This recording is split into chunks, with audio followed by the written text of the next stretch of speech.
झारखंड विधानसभा में करीब 12,000 करोड़ रुपए का अनुपूरक बजट पेश। मणिपुर और विधि व्यवस्था को लेकर सदन में शोर शराबा। कार्यवाही कल 11 बजे तक के लिए स्थगित।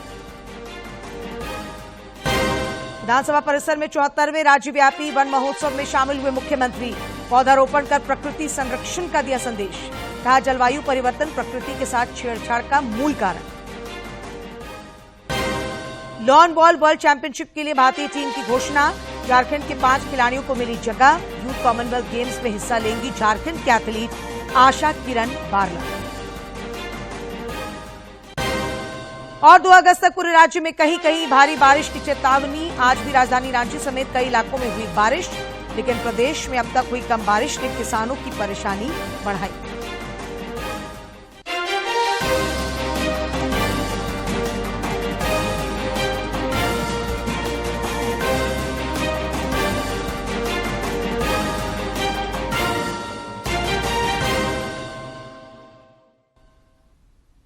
नमस्कार, खबरें झारखंड में आपका स्वागत है। मैं हूं डॉक्टर रशिता आनंद और अब समाचार विस्तार से।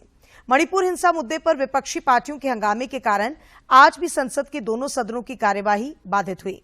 लोकसभा की कार्यवाही शुरू होते ही कांग्रेस, डीएमके, टीएमसी और अन्य पार्टियों सहित सभी विपक्षी पार्टियों के सदस्य सरकार के विरुद्ध नारेबाजी करते हुए सदन के बीचों बीच आ गए।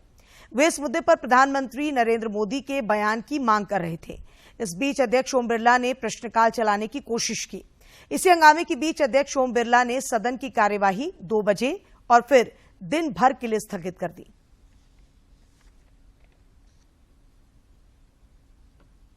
राज्यसभा में भी यही स्थिति रही। सदन की कार्यवाही पहले स्थगन के बाद जब दोपहर 12 बजे शुरू हुई तो सभी विपक्षी सदस्यों ने मणिपुर मुद्दे को लेकर नारेबाजी शुरू कर दी। इस बीच सभापति जगदीप धनखड़ ने प्रश्नकाल चलाने की कोशिश की। हंगामा जारी रहने के कारण सदन 2 बजे तक के लिए और फिर दिन भर के लिए स्थगित कर दिया गया।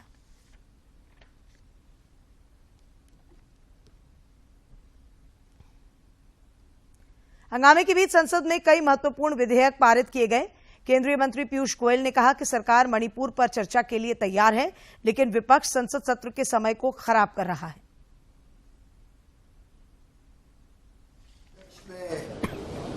मणिपुर जैसे संवेदनशील विषय पर चर्चा स्वीकृति दे दी थी। पिछले 10 दिनों से हम विपक्ष से अनुरोध कर रहे हैं कि वो चर्चा में भाग लें। बड़ा गंभीर विषय, संवेदनशील विषय, पूरे देश को चिंता है इस विषय के बारे में। लेकिन जो व्यवहार विपक्ष दिखा रहा है, जिस प्रकार का विपक्षी दलों का सदन के अंदर, सदन के बाहर व्यवहार है,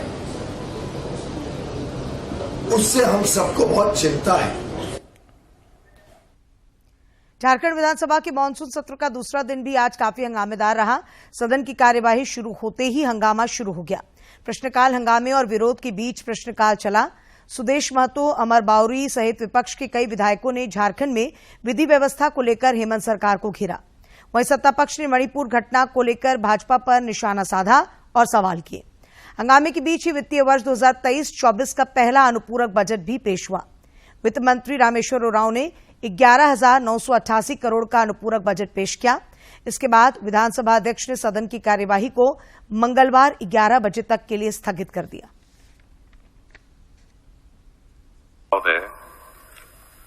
मैं भारत का संविधान के अनुच्छेद 203 के अनुसरण में वित्तीय वर्ष 2023-24 के लिए 31 मार्च 2024 को समाप्त होने वाले वर्ष के भीतर शोधन के दौरान आने वाले भारों के वहन के लिए 11,988 करोड़ रुपये मात्र का आय व्यय विवरण सभा में उपस्थापित करता हूं।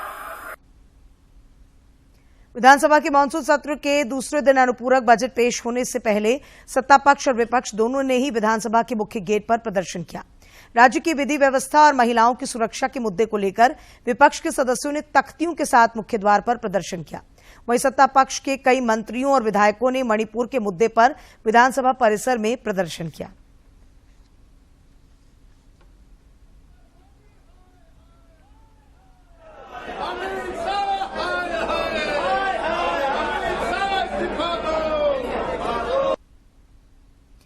विधानसभा परिसर में पत्रकारों से बातचीत में भाजपा प्रदेश अध्यक्ष बाबूलाल मरांडी ने कहा कि सत्ता पक्ष मणिपुर की घटना पर केवल राजनीति कर रहा है। उन्होंने कहा कि राज्य के हालात बद से बदतर होते जा रहे हैं। हत्या, लूट, बलात्कार की घटनाएं आम हो गई हैं। उन्होंने विधानसभा में राज्य की ध्वस्त विधि व्यवस्था पर चर्चा कराने की मांग की। देश के गृह मंत्री ने दोनों सदन में जाकर के कहा कि सरकार चर्चा करने को तैयार है। अब वो चर्चा से लोग भाग रहे हैं। अब यहाँ उनको हल्ला करने कोई मतलब नहीं, सिर्फ राजनीति कर रहे हैं। दिल्ली से लेकर के रांची तक इन लोगों की ये तो समझ में आया कि सिर्फ राजनीति कर रहे हैं। उन लोगों को किसी की कोई परवाह नहीं है। और नहीं तो जब पार्लियामेंट में जब अमित शाह जी ने, देश के गृह मंत्री ने चर्चा के लिए तैयार है, सरकार भाग नहीं रही है, तो फिर वहां चर्चा करने के लिए इन लोगों को भाग लेना।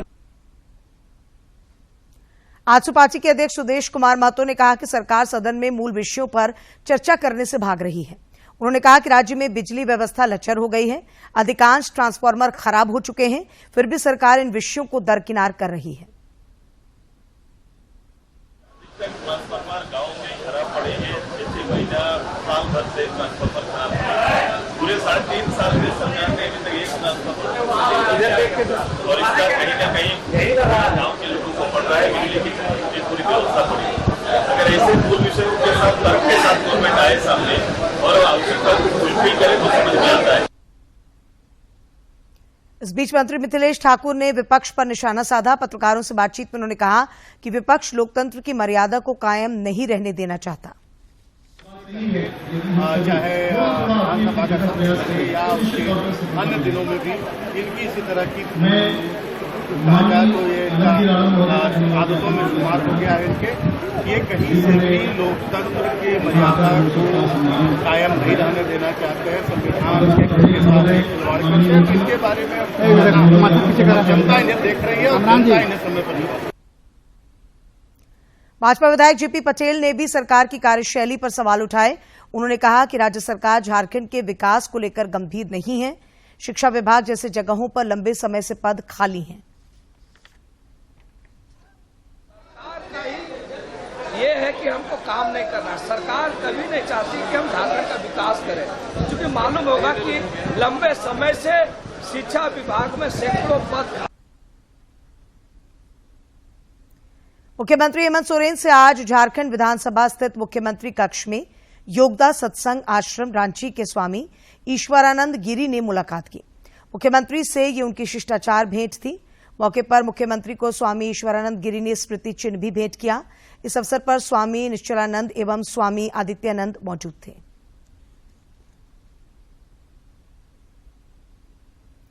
झारखंड विधानसभा परिसर में आज 74वां राज्यव्यापी वन महोत्सव 2023 का आयोजन हुआ। इस दौरान मुख्यमंत्री हेमंत सोरेन और विधानसभा अध्यक्ष रविंद्रनाथ महतो ने पौधारोपण कर प्रकृति संरक्षण का संदेश दिया।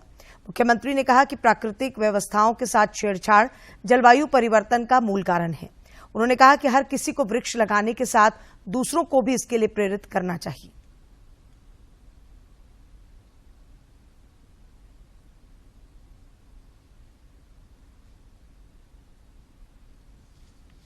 झारखंड विधानसभा परिसर में आयोजित 74वें राज्यव्यापी वन महोत्सव के अवसर पर मुख्यमंत्री हेमंत सोरेन ने कहा कि पर्यावरण को संरक्षित करने के लिए व्यक्तिगत प्रयास किए जाने चाहिए। उन्होंने कहा कि प्रकृति के साथ हुई छेड़खानी के कारण हर प्राणी प्रभावित हो रहा है। जलवायु परिवर्तन को लेकर जिस तरीके से चिंताएं देश और दुनिया में बड़ी तेजी से हो रही है, कहीं न कहीं प्राकृतिक व्यवस्थाओं के साथ बड़े पैमाने पर छेड़छाड़ होना इसका मूल कारण है। वहीं विधानसभा अध्यक्ष रविंद्रनाथ महतो ने कहा कि आज के समय में झारखंड भी मौसम परिवर्तन का प्रभाव झेल रहा है। उन्होंने कहा कि वृक्ष रहित भूखंड में वृक्ष लगाने की जरूरत है। आज के समय में ये एक अत्यंत आवश्यक है कि हमारे झारखंड राज्य के अंदर जितना भी भूखंड जो वृक्ष रहित है, उस वृक्ष रहित भूखंड में पुनः वृक्ष लगाने का है। इस दौरान विधानसभा परिसर में मुख्यमंत्री समेत अन्य विधायकों द्वारा वृक्षारोपण भी किया गया। रांची से सरिता की रिपोर्ट। प्रजापति ब्रह्म कुमारी ईश्वरीय विश्वविद्यालय की ओर से विधानसभा अध्यक्ष के कार्यालय में रक्षाबंधन का त्योहार मनाया गया। रक्षाबंधन के आध्यात्मिक मर्म को बताते हुए ब्रह्म कुमारी निर्मला बहन ने विधानसभा अध्यक्ष रविंद्रनाथ महतो और अन्य अधिकारियों तथा कर्मचारियों को राखी बांधी। अपराधी अमरनाथ सिंह की हत्या में शामिल दीपक चौधरी और अभिषेक सिंह को जमशेदपुर पुलिस ने गिरफ्तार कर लिया है। इनके पास से पुलिस को 6 जिंदा कारतूस और 1 देसी पिस्टल मिली है। सिटी एसपी के विजय शंकर ने बताया कि गुप्त सूचना के आधार पर पुलिस ने कोलकाता जाने वाली साईं यात्री बस में छापेमारी की थी। पकड़ाए अपराधियों ने दुमका के बासुकीनाथ धाम में अमरनाथ सिंह की हत्या करने की बात स्वीकार कर ली है। और जैसे पुलिस का चेकिंग हो रहा था तो वो थोड़ा सा अजीब हरकत करने लगे, तो उससे थोड़ा सा डाउट भी पैदा हुआ। तो उन दोनों को फिर बाद में उठाए, पूछताछ करने में पता चला कि वही अपराधी हैं और उन्होंने अपना नाम स्वीकार किया कि एक का नाम दीपक चौधरी उर्फ टेका है और दूसरे का नाम अभिषेक सिंह उर्फ बिट्टू। और इसमें ये उल्लेखनीय है कि अभी जो टेका है इसका पहले से पूर्व से आपराधिक इतिहास रहा है और इनके पास से पिस्टल और जिंदा गोली बरामद हुआ है। जमशेदपुर के साक्षी बाजार में कल देर रात आग लग गई।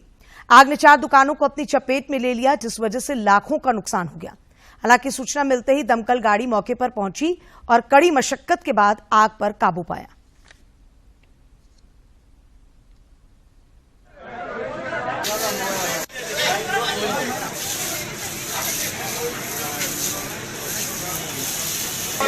छह दुकानों में आग लग गई थी। एक में लगी थी पहले, उसके बाद आस्ते से 6 दुकान में आग लग गई थी। सूचना मिला कि एक दुकान में आग लगा है, फिर मैं दौड़ते हुए गए देखने के लिए क्या, तो मुझको शटर उटर सब्बल से तोड़े, उसको तोड़ते तोड़ते दूसरा दुकान में आग लग गया, फिर उसका फैल के तीसरी दुकान में आग लग गया, तो पूरा चेन रिएक्शन। और अब आज श्रावणी मेला की सावन की चौथी और बांग्ला दूसरी सोमवारी के मौके पर देवघर बाबाधाम समेत राज्य भर के सभी शिवालयों में जलाभिषेक के लिए भक्तों की भीड़ उमड़ी। देवघर में देर रात से ही कांवरियों और श्रद्धालुओं की लंबी कतार लग गई। दिन भर सभी शिवालय बोलबम के जयकारे से गुंजायमान रहे।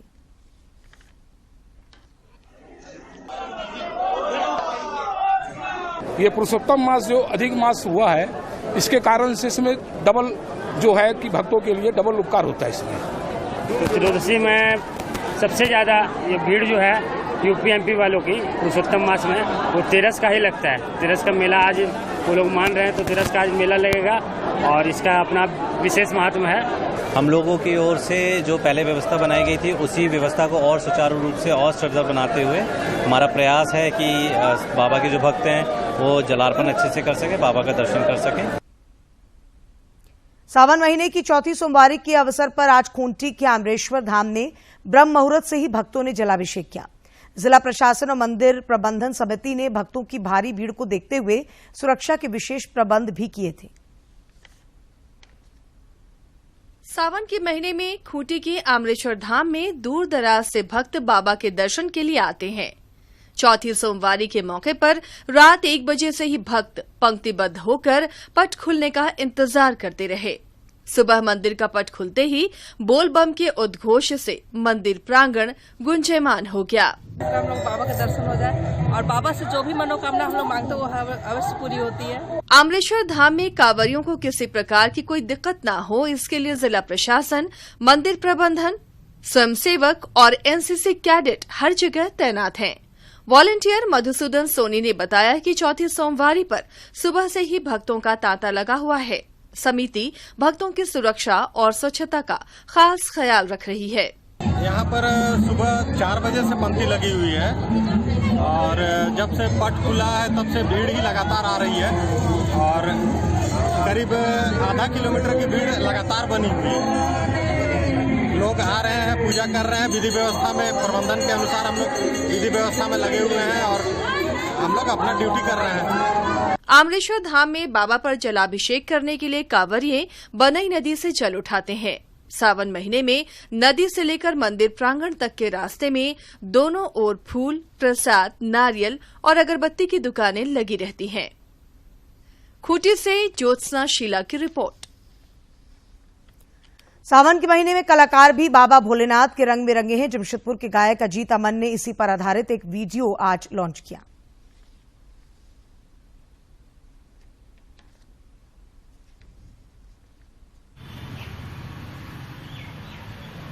आप आगे रखिए ना, अपना आगे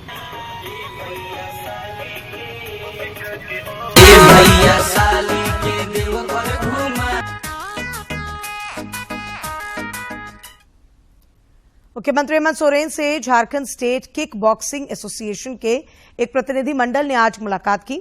इस अवसर पर प्रतिनिधि मंडल ने मुख्यमंत्री को 23 अगस्त से 27 अगस्त तक खेलगांव में होने वाले राष्ट्रीय किक बॉक्सिंग प्रतियोगिता के समापन समारोह में शामिल होने के लिए आमंत्रित किया। इस मौके पर स्वर्ण पदक विजेता किक बॉक्सिंग खिलाड़ी प्रवीण कुमार ने मुख्यमंत्री को अपने प्रदर्शन और मेडल से अवगत कराया। आगामी 29 अगस्त से 10 सितंबर तक आयोजित होने वाले लॉन बॉल वर्ल्ड चैंपियनशिप के लिए घोषित 10 सदस्यीय भारतीय टीम में झारखंड के 5 खिलाड़ी शामिल हैं। टीम में झारखंड के सुनील बहादुर, दिनेश कुमार, चंदन सिंह, लवली चौबे और रूपा रानी तिर्की शामिल हैं। ये प्रतियोगिता ऑस्ट्रेलिया के गोल्ड कोस्ट में आयोजित होनी है। 4 से 13 अगस्त तक स्पेन के त्रिबांगो में आयोजित होने वाले यूथ कॉमनवेल्थ गेम्स में हिस्सा लेने के लिए झारखंड की आशा किरण बारला का चयन हुआ है। आशा किरण बारला यहां 800 मीटर दौड़ के अलावे 4 गुना 400 मीटर मिक्स्ड रिले इवेंट में भी भाग लेंगी। आशा किरण बारला गुमला की रहने वाली हैं। और अब बात मौसम की। राजधानी रांची समेत राज्य भर में बारिश ने एक बार फिर रफ्तार पकड़ ली है। मौसम विज्ञान केंद्र रांची के वैज्ञानिकों ने आगामी 2 अगस्त तक कई इलाकों में भारी बारिश का पूर्वानुमान जताया है। इसे लेकर येलो अलर्ट भी जारी किया गया है। आज राजधानी रांची में और राज्य के कई इलाकों में रुक रुक कर बारिश हो रही है। कई जगहों पर वज्रपात की घटना भी सामने आई है। हालांकि अभी भी राज्य में सामान्य से करीब 46% कम बारिश हुई है। राज्य में गिरिडीह, चतरा, जामताड़ा, धनबाद और लोहरदगा जैसे जिलों में कम बारिश ने किसानों को परेशान कर दिया है। गिरिडीह जिला लगातार दूसरे साल अनावृष्टि का शिकार हुआ है। जिले में अब तक सामान्य से 66% कम बारिश हुई है और धान रोपनी महज आधा फीसदी हुई है। लगता है गिरिडीह जिला लगातार दूसरे साल मानसून की बेरुखी का शिकार हो गया है। इस साल भी वर्षापात नहीं होने से सुखाड़ का साया मंडराने लगा है। ज्यादातर इलाकों में खेत सूखे और खाली नजर आ रहे हैं। किसान कम बारिश होने से बेहद परेशान हैं। बारिश तो बिल्कुल ही नहीं है। बिहान धान का था वो भी सब मर गए हैं। मकई मड़ुआ जो हम लोग को था खोरसा खाने का वो भी सब खत्म हो चुका है। गर्मी से व्याकुल है। पानी का भी व्यवस्था कुछ नहीं हो रहा है। हम सभी किसान बैठ करके हंसी की ब्याज को ले ताश खेलता हूँ। ऐसी स्थिति है कि बहन सब मर रहा है, मर गया और बारिश बिल्कुल ही नहीं है। बधैया फसल भी सब लगभग नाश हो गया है। गिरिडीह के जिला कृषि पदाधिकारी सुरेंद्र सिंह ने बताया कि जिले में 88,000 हेक्टेयर में धान रोपनी का लक्ष्य रखा गया था, लेकिन आधा फीसद ही धान रोपनी हो पाई है। लक्ष्य जो है हमारा 88,000 हेक्टेयर धान का है लक्ष्य जो है वो। तो अभी तक जो है हमने जिले का आज जो है जो रिपोर्ट जो कलेक्ट किया है मात्र जो है आपको 439 हेक्टेयर जो है हमारा अभी तक जो है धान का रोपाई जो है वो। जिले में अब तक करीब 500 मिलीमीटर बारिश इस सीजन में होनी चाहिए थी, लेकिन महज 168 मिलीमीटर बारिश हुई है, जो सामान्य से 66% कम है। ऐसे में जिला कृषि पदाधिकारी ने किसानों से अब धान की जगह मोटे अनाज लगाने की अपील की है। लेकिन विपरीत परिस्थिति में अगर पानी नहीं होता है तो हम लोग किसान भाइयों को जो है वो मोटे अनाज की खेती और हर मक्का के लिए भी हम लोग प्रोत्साहित कर रहे हैं और इसके राज्य सरकार भी इसको जो असिस्टेंस देने का भी जो मन बना रही है। सावन में बारिश नहीं होने के कारण किसानों को सुखाड़ की चिंता सता रही है। अब जरूरत है कि किसानों को उपयुक्त सहयोग और मेघा रानी के झमाझम बरसने का, ताकि किसान अकाल की मार ना झेलें। गिरिडीह से रमेश प्रभाकर की रिपोर्ट। भाजपा के पूर्व प्रदेश अध्यक्ष सह राज्यसभा सदस्य दीपक प्रकाश ने सरकार से राज्य को सूखा क्षेत्र घोषित करने की मांग की है। श्री प्रकाश ने एक विज्ञप्ति जारी कर कहा है कि राज्य में जितनी बारिश होनी चाहिए अब तक उससे काफी कम बारिश हुई है। खेतों में पानी नहीं होने से धान का बिचड़ा सूख गया है। उन्होंने सरकार से राज्य को अविलंब सूखाग्रस्त घोषित करने और किसानों को राहत राशि देने की अपील की है। श्री प्रकाश ने पिछले वर्ष की बकाया राशि का भुगतान भी जल्द करने की मांग की है। और अब एक नजर डालते हैं प्रमुख शहरों के आज के तापमान पर। राजधानी रांची का अधिकतम तापमान 30.4 और न्यूनतम 24.6 डिग्री सेल्सियस रिकॉर्ड किया गया। जमशेदपुर का अधिकतम तापमान 35 और न्यूनतम 27 तथा डाल्टनगंज का अधिकतम तापमान 35.2 और न्यूनतम तापमान 27.3 डिग्री सेल्सियस रिकॉर्ड किया गया। आज दूरदर्शन केंद्र रांची में कार्यरत विद्यानंद झा अपनी 43 वर्षों की सेवा के बाद सेवानिवृत्त हो गए।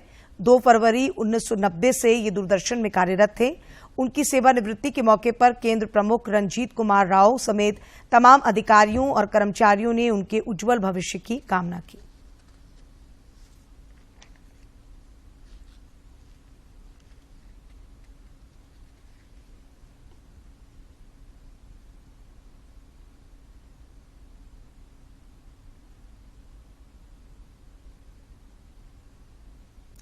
पलामू के छतरपुर अनुमंडल के आजाद नगर मिलान पर मुहर्रम समापन कार्यक्रम आयोजित किया गया। इस मौके पर इलाके के गणमान्य लोगों ने मुहर्रम के जुलूस में शामिल लोगों को पगड़ी पहनाई और फूल माला देकर उनका स्वागत किया।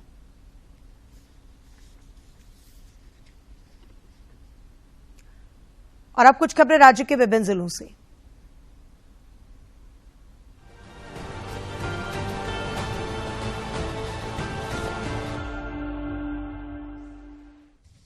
रांची के होटवार स्थित बिरसा मुंडा जेल में उपायुक्त और पुलिस अधीक्षक के नेतृत्व में छापेमारी हुई। इस दौरान कोई भी आपत्तिजनक सामान नहीं मिला। पुलिस और प्रशासन की टीम ने लगभग 3 घंटे तक छापेमारी की। दुमका उपायुक्त ने विभिन्न विभागों के कार्यालयों का निरीक्षण किया और सभी विभागों के पदाधिकारियों को सरकार द्वारा चलाई जा रही जन कल्याणकारी योजनाओं को सुचारू रूप से क्रियान्वित करने और योग्य लाभुकों को योजनाओं का लाभ देने का निर्देश दिया है। झारखंड हाईकोर्ट में आज रांची के टैगोर हिल के ऊपर स्थित ब्रह्म मंदिर के संरक्षण और इसे राष्ट्रीय धरोहर घोषित करने का आग्रह करने वाली सोसाइटी की जनहित याचिका की सुनवाई हुई। इस मामले में राज्य सरकार एवं केंद्र सरकार ने हाईकोर्ट को बताया कि टैगोर हिल का ब्रह्म मंदिर राष्ट्रीय धरोहर के लिए तय मापदंड को पूरा नहीं करता है। रांची में तिरंगे के साथ हुए छेड़छाड़ मामले में केस दर्ज किया गया है। मुहर्रम जुलूस में प्रतिनियुक्त मजिस्ट्रेट राणा बड़ईक ने डेली मार्केट थाने में प्राथमिकी दर्ज कराई है। धनबाद के सदर थाना क्षेत्र के पंपू तालाब के पास एक रेलकर्मी के आवास को हथियारबंद अपराधियों ने निशाना बनाया। रेलकर्मी की पत्नी के घर का दरवाजा खोलते ही अपराधी घर के अंदर घुस आए और लूटपाट की। रांची के अरगोड़ा थाना क्षेत्र में एक बहुमंजिला इमारत में शॉर्ट सर्किट से आग लग गई। सूचना के बाद मौके पर पहुंची दमकल की टीम ने आग पर काबू पाया। पश्चिम सिंहभूम जिले में पीएम कुसुम फेज 2 अंतर्गत जरेडा द्वारा 257 किसानों की बोरवेल सुविधा युक्त भूमि पर पंप लगाया गया। इस योजना के तहत राज्य से 66% और केंद्र से 30% का अनुदान दिया गया है।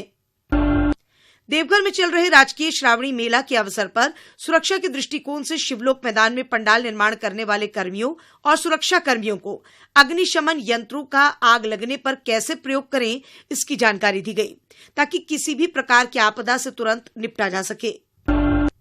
रांची टाटा NH 33 पर आजसू पार्टी ने प्रदर्शन किया। बीती रात प्रशासन से वार्ता हुई थी, लेकिन सुबह 6 बजे से दोनों दिशाओं में टोल के बैरियर को हटाकर आजसू नेता राजकिशोर ने प्रदर्शन किया। बेरमो को जिला बनाने की मांग को लेकर स्थानीय लोगों ने 111 किलोमीटर की पदयात्रा की। ये लोग आज मुख्यमंत्री को एक ज्ञापन भी सौंपेंगे, जिसमें अन्य मांगों के साथ साथ बेरमो को जिला बनाने की मांग का उल्लेख भी शामिल होगा।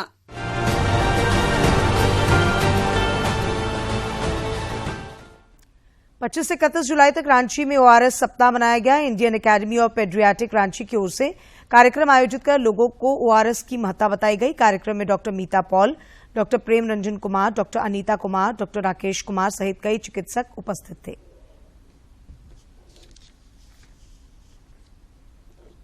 और आइए अब देखते हैं विधानसभा सत्र की समीक्षा।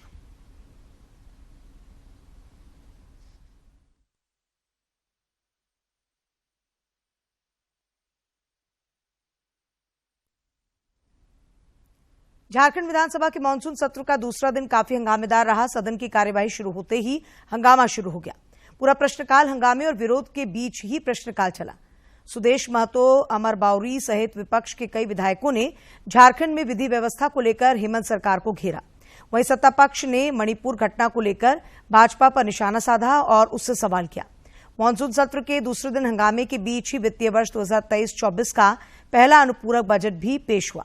भारतीय जनता पार्टी के अमर कुमार बाउरी ने कहा कि राज्य में गरीब और आदिवासी की हत्या हो रही है, कानून व्यवस्था पर चर्चा होनी चाहिए और अविलंब हेमंत सोरेन सरकार को इस्तीफा दे देना चाहिए।